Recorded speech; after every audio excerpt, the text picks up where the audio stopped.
암의 특징은 건강한 세포하고 대표적 특징의 차이가 혹시 어떤 거로 우리가 인지되시나요? 인식되시나요? 암세포는 건강한 세포하고 뭐가 다를까요? 습 전체를 보면 암세포의 대표적 특징은요, 무한 증식을 합니다.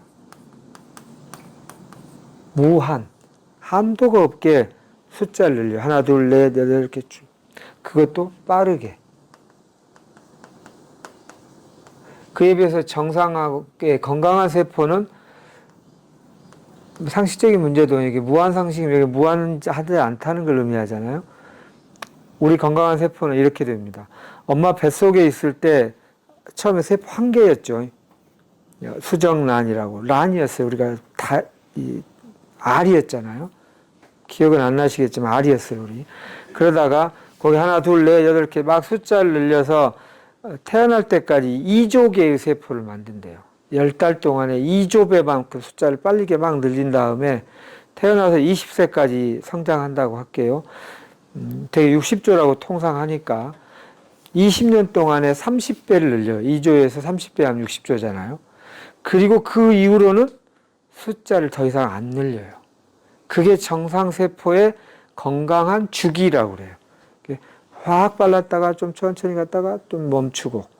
이게 어떤 주기를 갖는 게 건강한데, 암은 빠르게 이렇게, 마치 뭐처럼? 엄마 뱃속에 내가 있을 때처럼, 엄마 뱃속에 알이었을 때처럼. 그거를 말이 기니까 엄마 뱃속에 알이었을 때처럼을 줄이면 단세포처럼이라고 해요. 하나가 두 개고 네 개고 이때를 단세포적이라고 해요. 그리고 이 세상의 모든 단세포는 이 특징을 공유해요. 바이러스, 세균, 하루 사이에 한 마리가 막 1000만 마리 이렇게 금방 돼요. 그런데 요거는 다세포 생명체의 특성이죠. 60조 세포가 서로 나는 간 할래, 너는 폐해라, 너는 유방해라 서로 돕고 네트워킹을 긴밀하게 해서 공동의 목표를 하는, 그래서 좀 더 고등한 일을 하는 사회를 이루는 그런 특성을 가진 세포죠. 그런데 다세포 생명체는 숫자를 금방금방 못 늘려요. 그렇죠. 제가 아이를 요새 인구 부족하다고 하니까 우리나라 사명감을 갖고 아이를 빨리 만들어야겠다고 제가 한 달 사이에 1000만 명 못 만들잖아요. 그런데 단세포는 그게 얼마든지 가능해요. 한 달이 아니라 며칠 사이에도.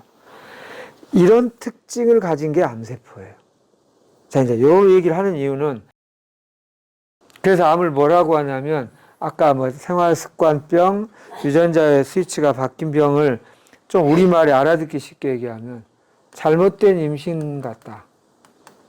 어떻게 된 게, 간, 폐, 이렇게 다 성인이 된 세포가 이렇게 아기 때, 특히 알이었을 때로 돌아갔나? 이렇게 표현해요. 이거를 암의 역분화 이론이라고 하고, 배아학설이라고 해요. 그 표현이 어려우면 그냥 이렇게 뒤로 돌아가는 것이다 라는 거예요. 이렇게. 그러면 잘못된 임신은 이제 남성은 임신도 안 하는데, 난 임신 다 끝났는데 지금 80인데 은유적인 표현으로 보시면 되고, 이거하고 똑같은 이 임신할 때는 우리 몸에 이렇게 단세포적으로 숫자 빨리 늘리는 방식이 우리 안에 이미 있어요. 그래서 이럴 때 이렇게 하고 저럴 때 저렇게 하고 우리가 신기하게 다 대응하는 시스템이 있잖아요. 그걸 도서관이라 할게요. 이렇게 단세포적으로 숫자를 빨리 늘리는 방식이 여기에 있다고요. 도서관 한 구석에. 언제 필요했을까요? 임신해가지고 초기에 숫자 빨리 늘릴 때. 근데 이제 그 단계를 넘어섰으면 이게 필요 없어지잖아요. 그러면 이거를 메틸레이션이라고 해가지고 이렇게 봉인을 씌워둬요. 근데 나중에 이제 암과 관련한 후성유전학 공부도 여기 이제 후성유전학 심화 강좌 할 때 보면 이 메틸레이션이라고 하는 것이 뚜껑이 열려버릴 때 다시 단세포적으로 이렇게 되는 거예요. 그런데 왜 뚜껑을 닫아놨을까? 아예 없애버리지. 이런 시스템을. 할 수 있잖아요. 근데 이게 특히 여성은 근데 언제 임신할지도 모르니까 없앨 수는 없지라고 했다 합시다. 남성은 또 다르잖아요. 근데 이게 남성, 여성 모두 막론하고 상처 회복을 할 때는 이 단세포의 유부와 빠르게 증식하는 방식을 사용해요. 이렇게 황체가 나면 여기에 수천만 개의 세포가 손상이 됐을 텐데 이게 하루에 하나씩 세포 한 개씩 하면 1000만 일이 걸리잖아요. 그러니까 이게 순식간에 세포를 빨리 늘리는 방식으로 해요. 우리는 그걸 느끼시잖아요. 그러니까 얘를 완전히 없애지 않고 필요가 있으니까 가지고 있어요. 그래서 암을 잘못된 임신이라고도 하고요. 낫지 않는 만성적 상처라고도 해요. 원인으로 들어가 보면. 그러니까 상처가 나면 단세포적으로 봉인을 열고 이렇게 했다가 다 끝나면 다시 봉인 닫고 이제 이렇게 가서 다세포적으로 생활을 해요. 근데 또 상처가 났대. 그럼 와서 또 단세포적으로 풀고 또 가죠. 또 상처가 났대. 이렇게 그게 반복이 되면 야, 이게 왔다 갔다 하는 게 이게 효율적인가 하고 아예 유전자 스위치를 단세포적으로 이렇게 해놔버리는 거예요. 늘 상처가 있으니까. 그게 암입니다. 그래서 예전에는 육체적으로 상처가 반복적으로 나는 운동선수라든가 그 자리에 반복적으로 상처가 나는 육체적 노동을 많이 하는 사람들의 상처 자국에 암이 많이 생겼어요. 근데 요새는 그런 사람의 인구가 적잖아요. 우리도 선진국 대열에 들어서면서. 그런데 왜 암은 많아질까요? 이게 심리적 상처가 계속 반복되는 게 많다는 뜻이에요. 억울하고 계속 이게 마치 칼로 계속 이렇게 상처 내는 것과 같다. 그래서 그래? 그럼 암의 상대는 이러한 특징이 있구나. 이것 때문에 생겼다 할 수 있다고요. 이걸 만드는 근본 원인이에요. 그러니까 이렇게 보는 거예요. 암을 나름 독한 세포 독성으로 방사선으로 수술로 해놨는데 왜 또 자라느냐. 이 60조 세포가 사명감을 갖고 상처나면 빨리 숫자 늘려야 되잖아가 합의가 된 거예요. 그러니까 사명감을 갖고 온 힘을 다해서 빨리 숫자 늘리는 방식을 어떻게든지 일깨워서 이렇게 막고 저렇게 막으면 또 일이 나오고 여기 또 막으면 이렇게 나와요. 이 말 이해되시나요? 독립운동 하는데 젊은 남자들이 문제더라고. 젊은 남자 죽이는 방법만 연구했어. 그리고 젊은 남자는 다 없앴어. 그럼 나중에 여자들이 나서서 하겠죠. 여자들도 문제냐. 여자를 없앴어. 그럼 애들도 막 나서고 가끔 이렇게 있잖아요. 또 노인들도 나서고. 그것도 다 죽였어. 그러면 외국에서 막 와서 이렇게 해요. 요점은 독립해야 되는 명분이 있으면 이렇게 막아도 또 새롭게, 이렇게 막아도 새롭게 이렇게 된다는 뜻이에요. 아까 수술하면 좀 숫자가 이렇게 이렇게 암이 커진다던데요도 지금 이 원리예요. 칼로 이렇게 손상된 것 때문에 숫자를 빨리 늘리는 방식이 확 작동을 해요. 물론 거기에 큰 매스 버든이라고 그러죠. 덩어리가 이미 크면 이게 한 번 증식하면 이게 2배가 되니까 이게 뭐 예를 들어 1억 개, 10억 개, 1억 개가 한 번 증식하면 2억이고 이 10억이 죽게 하면 20억이니까 한 번에 이 매스, 이 덩어리의 버든이라는 게 부담이죠. 이게 크니까 우선 이게 급하니까 잘라내야 되는 것이 뭐 어쨌든 이득이 많으니까 하는 건데 다 대신 뭐를 보완해야 된다? 잘랐을 때 상처가 난 것을 회복하는 그 시스템이 좀 보완해서 막아줄 수 있는 게 필요해요. 근데 그게 이제 저희들의 많은 연구 내용이죠.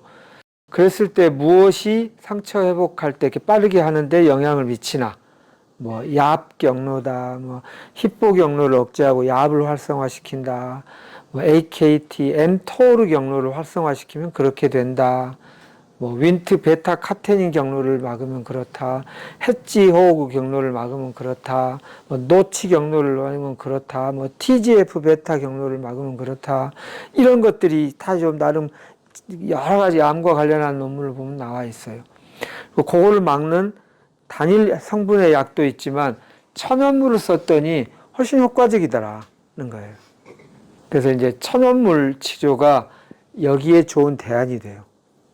천연물 치료, 천연물이란 하나의 식물에도 수백 가지, 수천 가지 성분이 있잖아요. 이걸 통으로 쓴다는 뜻이고요. 그것도 한 개가 아니라 여러 개를. 아무거나 아니라 그렇게 영향을 미치는 것을 골라서 쓰는 거죠. 이게 첫 번째가 음식 치료이고요. 두 번째는 적절하게 잘 이런 논문의 원리와 잘 맞는 한약 복합 천연물 치료가 이런 것들을 보완해 줘요. 그리고 그것의 특징이 이러이러한 원리 때문에 수술한 이후에는 이거를 잘 쓰는 것이 굉장히 큰 보완이 돼요.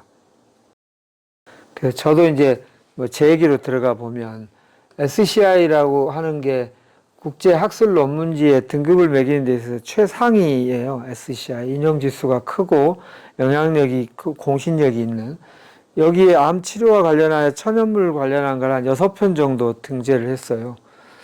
천연물로 등재하기가 좀 어려워요. 단일 성분보다. 왜냐하면 여러 가지가 있는데 도대체 여기서 핵심 주요 성분이 뭡니까? 이렇게 묻는 게 서양의학적 기본 패러다임이니까 또 보충 자료 요청하고 원인과 결과 사이에 확실한 효과가 있으면 그게 여러 가지 있어도 해주기도 해요. 그리고 또 그게 한 개의 천연물이 아니라 10개 정도 합해진 건 더 어려워요. 그래서 한약으로 이런 SCI의 그 논문으로 암 치료 효과가 있다는 걸 얘기는 참 어렵습니다. 근데 그렇게 안 하면 안 믿어주니까. 그렇게 안 하면 아무리 내가 얘기를 해도 글쎄, 그런데 난 왠지 긴장돼. 왠지 뭐 안 믿겨. 또 양방 선생님들은 절대 한약 먹지 말았는데 이렇게 되니까. 그래서 저는 SCI 논문 다음에 특허까지 이번에 얻게 됐죠. 특히 그것도 간암으로 했어요. 간암으로. 암은, 한약은 간에 해롭다더라. 이렇게 워낙 이게 편견이 많으니까. 그래서 간암이 세포에서도 간 기능 지수를 오히려 낮추면서 간암을 치유하고, 간암뿐 아니라 다른 암에도 효과가 좋다. 간암을 제일 추천한다. 이렇게 나오게 되는 특허 등록을 이제 마치게 된 거죠. 제가 이건 제 자랑이기도 할 뿐 아니라 일반적인 치료 원리를 말씀드리려고 그래요. 그러니까 일반적인 치료 원리에서 여기 낫지 않는 만성적 상처를 치유하기 위해서 필요한 게 뭐냐면 우리의 심신통합 치유가 바탕이 되어야 한다. 심신통합이라는 말이 몸하고 마음이죠. 근데 아까 제가 요 머리 가슴 배 얘기했는데 또 하나는 우리를 크게 보면 정신이 있고 물질이 있는 존재잖아요. 우리 물질 덩어리만 아니잖아요. 그러면 정신하고 물질은 무슨 특징이 있을까를 보시면 도움이 되는데요. 정신은 전체성의 특징이 있고요. 물질은 국소성의 특징이 있습니다. 정신을 비유할 때 정신 눈에 잘 안 보이죠. 하늘에 비유하고요. 물질은 땅 보이죠. 땅에 비유합니다. 그래서 하늘은 우리가 있을 수 없는 일을 뭐라고 하냐면 하늘이 두 쪽 나더라고요. 하늘은 이렇게 한 개여서 이게 둘 쪽을 내기가 어려워요. 근데 땅은 두 쪽이 나죠.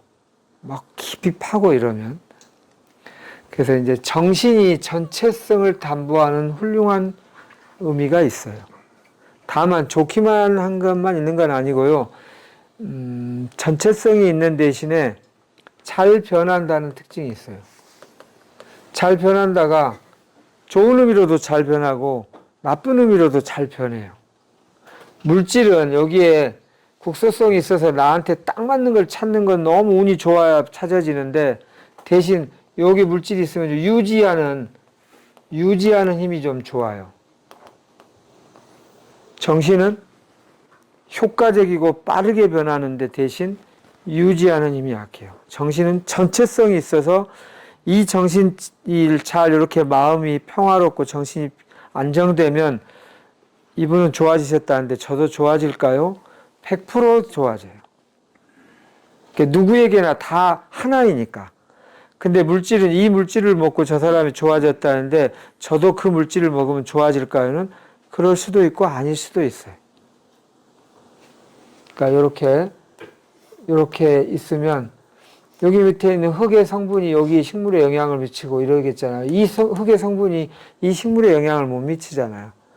근데 여기에 온도가 36도다. 그러면 요거 다 36도의 영향을 지금 하나로 이렇게 온도, 뭐 바람 이런 걸 똑같이 미치듯이 짧게 얘기를 해도 그러니까 두 개를 잘 조인트하면 좋은 거예요. 정신은 전체성을 갖기 때문에 좋은데 좀 빨리 변한다는 점이 있다. 물질은 이 전체성이 안 된다는 게 아쉬워서 이게 써도 효과가 있는지 아닌지 써보기 전에는 잘 몰라요. 그런데 대신 잘 맞으면 오래 유지하는 힘이 있다. 이 두 개를 잘 활용하는 거예요. 그래서 제 정신치료, 심신통합치료, 습관치료, 이게 기본적으로 바탕이 돼야 되고, 이거는 100% 효과가 모두에게 있고요. 그 다음에 복합 천연물 치료는 음식 치료, 그리고 뭐 잘 골라진 뭐 한방 처방 같은 거는 약 50%에게 거의 적합하다라는 걸 목표로 해요. 그리고 이제 우리가 알고 있는 여러 뭐 표적 치료제다, 면역 항암제다 이런 거는 뾰족한 특징이 있어서 대신 빠르다는 장점이 있어요. 그런데 전체성에 있어서는 약 30%의 전체성을 갖는다. 그럼 이건 기적의 약이라고 되게 합니다. 이 약이 모든 사람 중에 30%에게 확실하게 낫습니다. 그건 기적의 약이라고 해요. 꿈의 약입니다. 그러기가 어려워요. 그러기가 어려운 거를 비난하실 필요가 없어요. 원래 그래요. 물질에는 그런 한계가 있으니까 30%라면 너무 감사하게 우리가 활용하는 거죠. 그러니까 우리는 요 세 개를 모두 종합하고 통합할 때 가장 좋다는 뜻이에요. 이게 이제 자연치유의 이게 범주에 들어가는 거라 할 수 있죠. 요거는 없으면 근본 치유는 안 돼요. 이게 원인 치유에 해당하는 거니까. 습관에서 시작된 거니 내가 무슨 습관 때문에 그렇지를 알아차리고 그 습관을 새롭게 바꿔가는 훈련을 하는 거는 하면 좋고 안 해도 뭐 어쩔 수 없고가 아니라 반드시 해야 하고, 그 다음에 전체성이 많이 확보된 음식에 대한 거, 우리 천연물에 대한 거, 그거에 대해서 좀 검증된 이런 치유약이 있다면 그런 걸 같이 쓰시면 좋겠고요. 뭐 간 이런 거 신경 쓰지 마시고, 왜냐하면 그걸 검증하려고 제가 일부러 간암을 가지고 한 거고요. 그리고 여러 사람에게 검증해 봤을 때 오히려 간 기능이 좋아지는 분들이 대부분이었어요. 그렇게 모든 한약이 간에 나쁜 게 아니라 간에 나쁜 한약도 있습니다. 그러나 그것을 모두라고 생각하면 이게 잘못된 거죠. 오히려 간 기능을 좋게 하는 한약도 있다. 음식도 있다. 이렇게 보시면 되겠고요. 세 번째 이거를 딱 쓰면 이런 것들이 굉장히 시너지를 발휘해요. 근데 요거 없이 이것만 갖고 하니까 해봤자 소용없던데요? 라든가 뭐 아까 뭐 자닥신 뭐 이거 해봤어요 벌써 여러분. 그런데 뭐 별로 뭐 이렇게. 근데 요 바탕이 없이 하면 분명히 플러스는 있으나 내가 기대한 만큼의 효과까지는 못 미칠 수 있고, 어떤 분은 효과를 미치고 못 미치고 막 그럴 거예요. 근데 모두에게 전체성이 있는 요 바탕을 두고 하면 그게 진짜 어휴 이런 좋은 약이 있었나 하시게 될 거예요. 네, 요게 밑에 큰 돌을 깔고 하느냐, 토대를 세우고 하느냐 아니냐가 중요해요. 우선 저는 이제 암에 대하여 두 가지 측면을 얘기 드려 봅니다. 시간이 많지 않아서 짧게 암의 본질, 그리고 나라고 하는 사람의 할 수 있는 힘의 본질, 이게 세 가지가 있다. 크게 보면 눈에 보이는 물질과 눈에 안 보이는 정신, 이 두 가지를 통합하고 이렇게 하면 좋다. 그래서 구체적 방법론들은 뭐 라이트라든가 이런 우리 치유들이 이런 생활 습관 바꾸기 치료이죠. 이렇게 하는 겁니다. 그래서 이것을 위해서 필요한 또 한 가지가 있다면, 다른 질환과 달리 5년, 이렇게 암은 최소 5년을 맞춰야 뭔가를 좀 그래도 관해라는 말을 하잖아요. 5년도 방심할 수가 없지만, 그래서 일시적으로 좋아진 것도 의미는 있고 가치가 있지만, 길게 진짜로 5년을 마치고 제대로 마무리를 했느냐가 참 중요해요. 장기 레이스예요. 마라톤 같이. 저도 저희가 열어본 지가 한 6년쯤 되니까 이 방식이 과연 일시적인 효과만 있는 건지 효과가 있는 건지 진짜 마무리되는 효과까지 있는 건지에 대하여 늘 신념과 이건 있었지만 결과가 나와야 되잖아요. 근데 그동안에 저희가 이렇게 해보니까 이런 바탕으로 해보니까 5년을 마치고 중증 등록 마친 분들이 인터뷰를 해주신 분들이 많이 계세요. 우리 내 안의 의사 만나기 카페 우리 홈피 연결된 걸 보시면 그렇게 많지 않은 사람들의 얘기가 많이 올라와 있어요. 그러니까 이런 방식이 맞다. 그리고 결과를 낸다. 이론적으로 맞을 뿐만 아니라 실질적으로도 맞다는 것을 보여주고 있습니다. 그래서 만약에 여기 위에 있는 마지막 표적치료제, 항암치료제 이것만으로 효과 본 사람도 있고 이걸로는 부족하거나 오히려 별 효과가 안 나거나 이런 사람이 있는데 그 결과를 이제 나의 암의 예후에 전부로 받아들이지는 않으셨으면 좋겠어요. 이 세 개 단계에서 이 부분을 내가 나름 충실히 했는데 효과를 본 만큼 고마운 일이고요. 효과가 부족하다면 좀 더 뭐를 보완할까? 암의 본질이 진짜 뭐지? 이렇게 공부를 하면 이 세 개에 대해서 잘 활용하는 지혜가 생기실 거예요. 뭐는 틀렸고 뭐는 맞았고 뭐는 비난하고 이럴 필요 없이 이거를 통합적으로 활용하시면 된다. 그게 이제 제가 오늘 전달하고 싶은 내용입니다.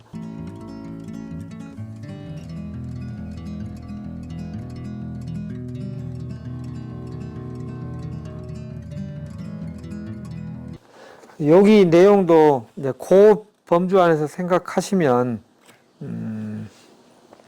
아까 폐암 사기로 표적치료제 경구 이것이 갖는 효과와 한계가 있다. 다 그래요.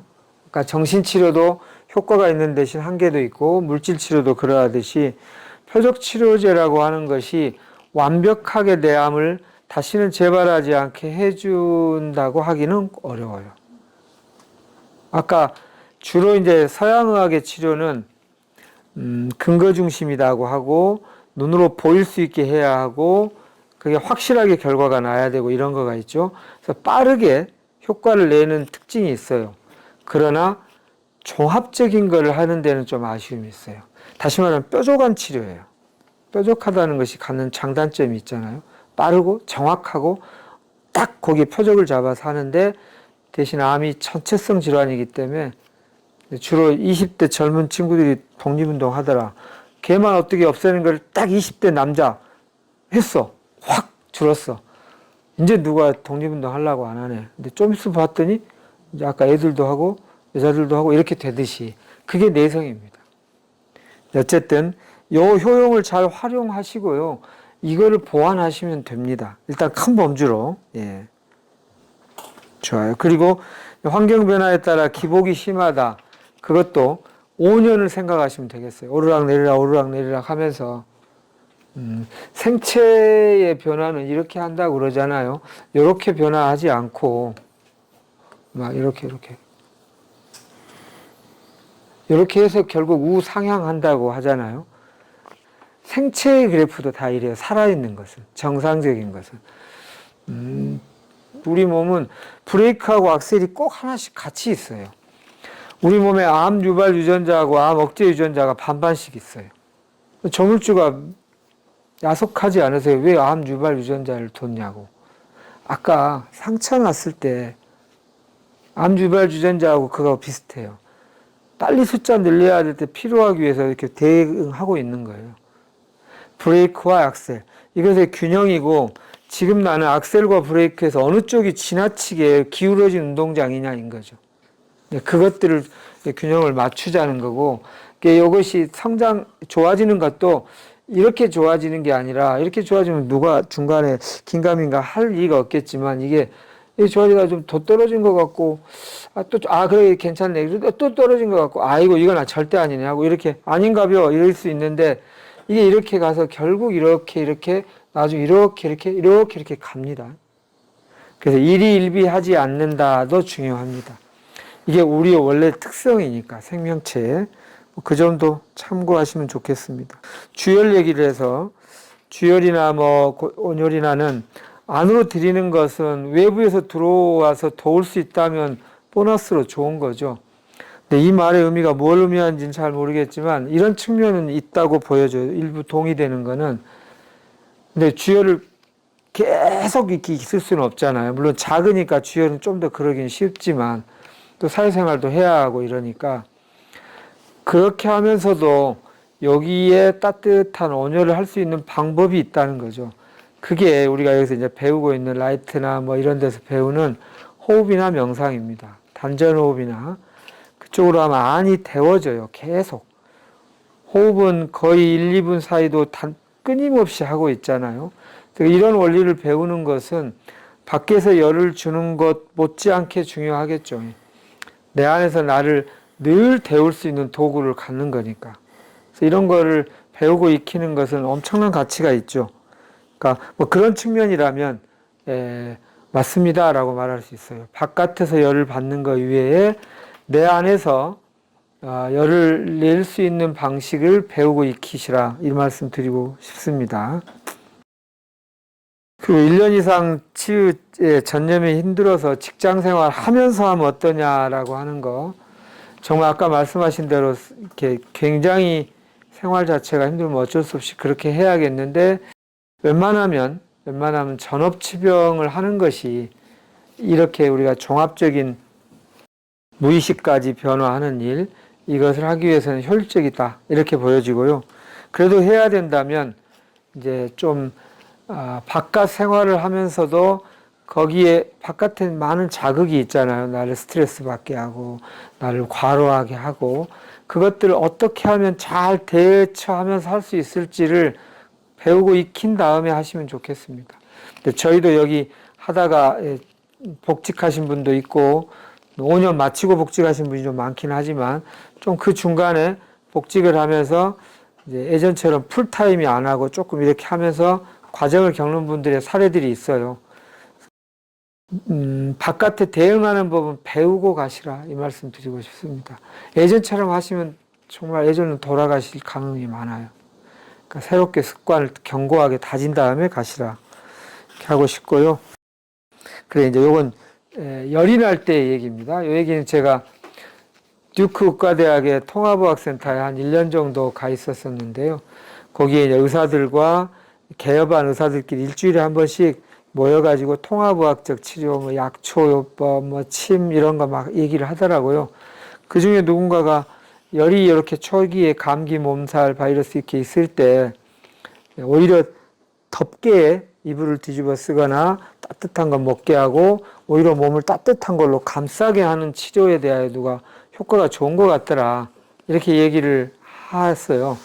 서양 의사가. 그런데 거기 대학병원 의사가 한 분이 그러면 안 된다고 막 얘기를 하더라고요. 근데 그 같은 대학병원 의사가 옆에 콕콕 찌르면서 막 말을 막는데 이 사람 왜 막는지 모르고 계속 얘기하더라고요. 갖고 끝나고 났더니 이제 이게 이제 예전에는 그랬는데 지금은 서양의학에도 오히려 열을 올려주어서 아까 말씀하신 기화열이라고 그러죠.